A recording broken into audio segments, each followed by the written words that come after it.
Hello everyone, welcome back to my channel. मैं हूं ऐश्वर्या। तो रिसेंटली मेरी सेकंड डिलीवरी हुई है, नॉर्मल डिलीवरी हुई है और बेबी बॉय को मैंने जन्म दिया।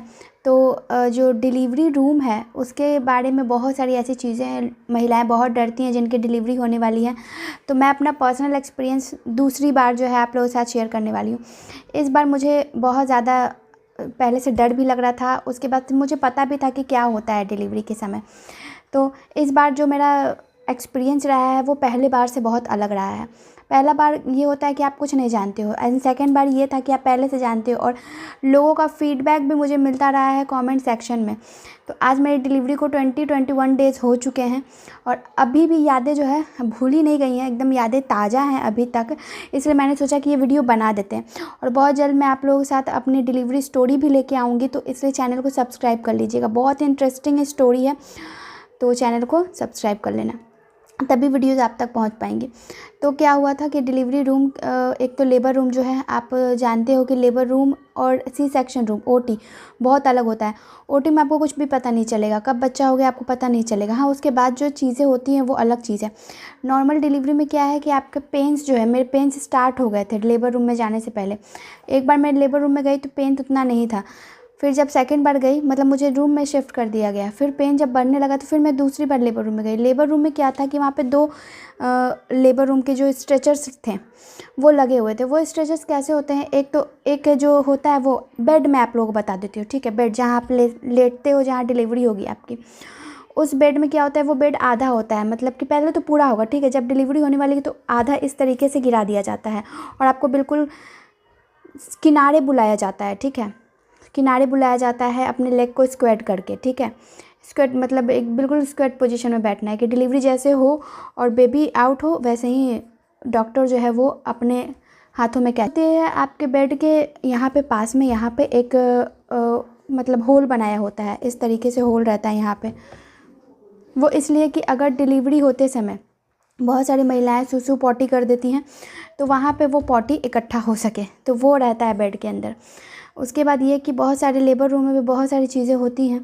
एक तो लाइट की व्यवस्था की जाती है कि जब आपके स्टिचेस लग रहे होते हैं तो डॉक्टर अच्छे से देख पाए, लाइट वहाँ पे रहती है, ठीक है।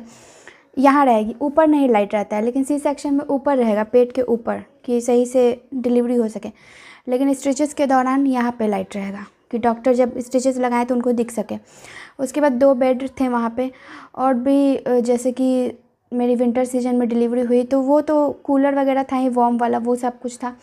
उसके बाद आपको टाइम टू टाइम मशीन से चेक किया जाएगा, या तो आपके ऊपर पेट के ऊपर मशीन लगा दिया जाएगा, या फिर आपको बिल्कुल घर घर की आवाज़ जो आती है, जो ऑब्वियसली अभी भी आप जाते होगे डिलीवरी अपने चेकअप्स के लिए डॉक्टर के पास, तो फिर डॉक्टर पेट पे आपके क्रीम लगा के, जेल लगा के वो इस तरीके से घुमाती हैं पेट के ऊपर और घर घर यानी हार्ट बीट आवाज़ सुनाई देती है। तो वो बार बार चेकअप होते रहेगा आपका जब आपका लेबर पेन शुरू हो जाएगा।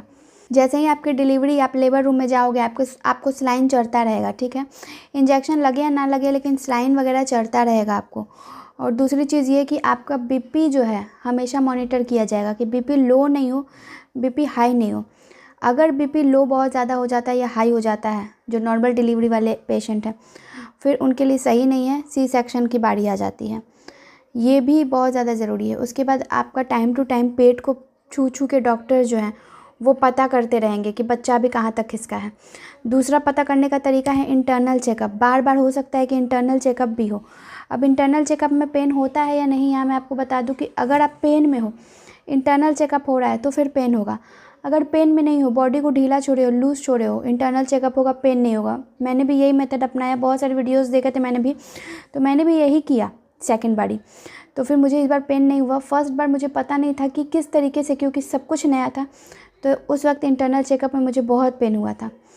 ये होते रहता है, इंटरनल चेकअप आपका होते रहेगा।